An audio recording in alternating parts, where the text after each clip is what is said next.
Localité frontalière et d'intenses activités de production pétrolière, Tiambazassi a énormément besoin d'oxygène pour la survie de ses populations. Pour ce faire, les autorités administratives y ont organisé ce 21 novembre une seconde opération de planting d'arbres.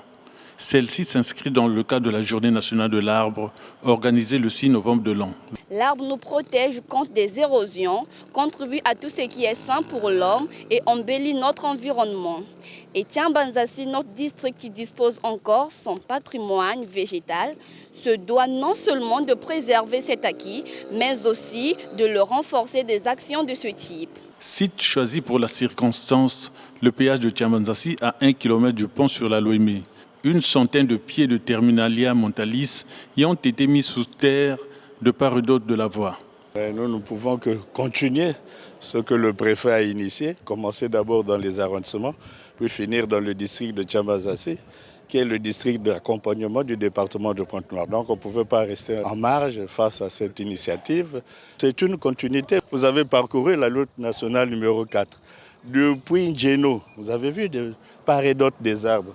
Jusqu'au bambou, là, on s'est dit il faut marier ce paysage, faire un maillage jusqu'à la frontière. Pour le sous-préfet de la localité, cette action est justifiée par certaines activités économiques qui y sont menées.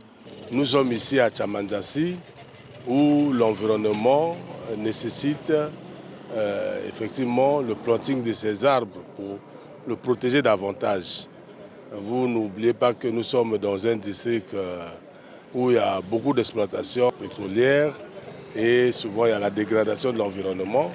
Et nous pensons apporter une petite correction sur les effets environnementaux qui peuvent survenir à la suite des exploitations pétrolières. Cette opération de planting s'inscrit dans le cadre de la 38e édition de la Journée nationale de l'arbre, célébrée sous le thème « Mobilisons-nous 2 millions d'arbres pour des villes vertes et durables ».